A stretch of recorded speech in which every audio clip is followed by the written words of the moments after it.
Hello everyone, we will study about bonds, various bonds like covalent bond, ionic bond and metallic bond.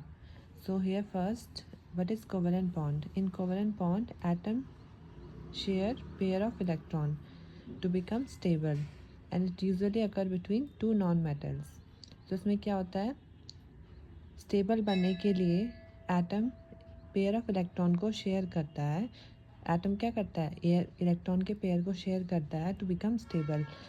ये होता है दो non metal के बीच में, तो इसमें शेयरिंग हो रही है तो इसको शेयरिंग बॉन्ड भी बोलता है। इसका एग्जांपल है वाटर में क्या होता है, हाइड्रोजन और ऑक्सीजन शेयर करते हैं इलेक्ट्रॉन्स टू बिकम स्टेबल। अब आता है आयनिक बॉन्ड। इसमें क्या होता है कि मेटल एटम जो होता है वो ट्रांसफ़र करता है इलेक्ट्रॉन्स को to non metal atom. Metal atom positive हो जाता है, non metal negative, and they attractive with each other. तो इसमें ट्रांसफ़र हो रहा है इलेक्ट्रॉन का, तो इसको ट्रांसफ़र बॉन्ड बोल दिया। जैसे कि NaCl है, NaCl में सोडियम मेटल देता है इलेक्ट्रॉन टू क्लोरीन जो कि नॉन मेटल है, तो इसमें पॉजिटिव चार्ज आ गया, इसमें नेगेटिव चार्ज आ गया और इसमें अट्रैक्शन हो गया।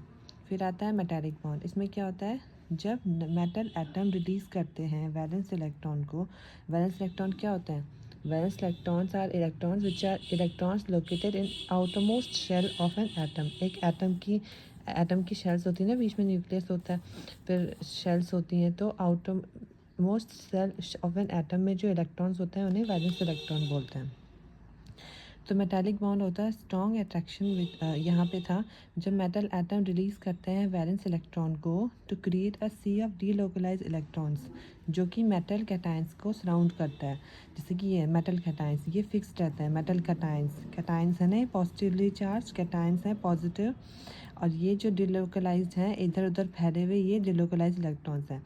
तो जब ये मेटल एटम रिलीज़ करता है वैलेंस इलेक्ट्रॉन को अपने और बनाता है sea of pool of delocalised electrons जो कि सराउंड करता है मेटल कैटायन को जो कि फिक्स्ड रहते हैं, तो स्ट्रॉन्ग अट्रैक्शन हो रहा होता है जो पॉजिटिव मेटल आयंस हैं and surrounding sea of free moving delocalize valence electron. ये डिलोकलाइज इलेक्ट्रॉन्स जो सराउंडिंग फ्रीली मूव कर रहे हैं, इनके बीच में जो स्ट्रॉन्ग अट्रैक्शन हो रहा है उसको बोलेंगे मेटालिक बॉन्ड। और इसमें इनमें अगर स्ट्रॉन्गर देखा जाए तो आयनिक स्ट्रॉन्गर होता है, फिर कोवेलेंट होता है, फिर मेटालिक होता है। आयनिक स्ट्रॉन्गर इसलिए होता है क्योंकि इसमें हमारा ट्रांसफ़र ऑफ इलेक्ट्रॉन हुआ था तो उससे स्ट्रॉन्गर होता है, तो उससे क्या होता है कि बहुत strong electrostatic force of attraction हो जाता है, तो इसलिए स्ट्रॉन्गर होता है।